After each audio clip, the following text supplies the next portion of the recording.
Drone video provides a pelican's eye view of newly restored Elmer's Island. This state-owned beach makes up one segment of Louisiana's largest coastal restoration project, over $200 million. There has never been a project like this in Louisiana history. It's 13 miles of beach, or think of it this way, enough sand to fill the Superdome twice. Brought to you by BP. Louisiana's largest individual environmental disaster provided the funding to finish restoring the Caminada headland. 7 years ago, a blowout of BP's Macondo well killed 11 workers, spewed millions of gallons of crude, and soiled hundreds of miles of beach and wetlands. As a result, Gulf Coast states from Texas to Florida share in $26 billion. That includes separate pots of money for criminal penalties, a civil court settlement, and damage to natural resources. Louisiana's share, at least $7.2 billion over 15 years. The state already has spent or dedicated a little over $1 billion, leaving over $6 billion for coastal projects. We have the opportunity to plan our future with a guaranteed income flow to do the work, something that most communities never have. So far, the bulk of the money has fueled dredging projects, mining sand and sediment and delivering it by pipeline to instantly build land. Barrier islands like Shell Island in Plaquemines Parish.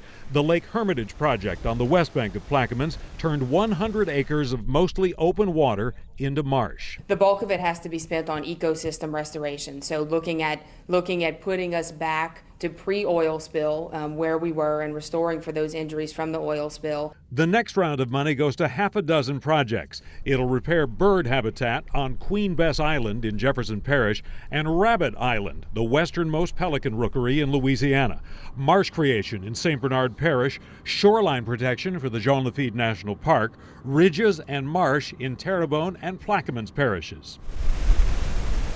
One pot of money requires approval of a state and federal task force, another the U.S. Fish and Wildlife Foundation. As Louisiana made its first case for spending the money, state officials say they enjoyed one key advantage over the other states.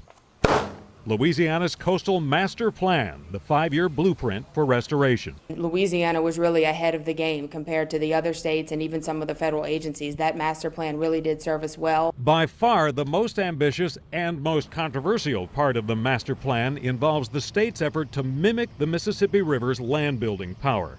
Planners hope to use $2 billion of the BP dollars to build the first 2 sediment diversions, punching holes in the levee and channeling river water into bays and marsh on a scale that dwarfs existing freshwater diversions like this one on the West Bank. Filling all of this area in. Coastal activist Foster Crapell already sees results from the small siphons near his home. When they do run it, it brings a lot of fresh water and sediment out here and is growing all this grass along the banks. A set of pipes draws from the river, runs under the highway and into the marsh, like straws taking a drink of fresh water. Now it filled in some canals that I used to be able to get through a flatboat when I got here. Now that canal is completely filled in and there's grass growing in it. Already the state has dedicated a couple $100 million to plan, engineer, and design the first 2 big diversions. Mid-Barataria on the west bank of Plaquemines Parish and Mid-Breton on the east bank. Fishermen and others in the seafood industry are in full-scale panic at the notion of sending that much fresh water their way. On Grand Isle, Dean Blanchard is among the skeptics. Yeah, the diversion might work if you didn't have bulkheads all the way up past St. Louis, Missouri. In the old days, everything used to go in the river. They call it the muddy Mississippi. Now people don't let their land erode in the river no more. Critics argue we're not talking about Mark Twain's river. The modern, polluted Mississippi carries a fraction of its historic sediment load, requiring too much time, they say, to build land. We're going to all be dead. Who's going to be there to tell them it didn't work? We're certainly very concerned about the details. The old saying, the devil's in the details. Plaquemines Parish President Amos Cormier argues the state must take into account how the diversions would be operated and their effect on local communities. 90 years ago, when the complete leveeing off of the river was done, There wasn't a lot of consulting of the local people. State planners point out they're using the best science available to pick strategic spots for the diversions and maximize the benefits of the sediment. But they must navigate a complicated approval process that has nothing to do with the oil spill, involving everything from the effects on navigation to the hundreds of bottlenose dolphins that live in Barataria Bay. The Corps of Engineers won't promise a decision on a permit for several years. Even many supporters concede the state needs to factor in the needs of the fishermen when it operates the diversions.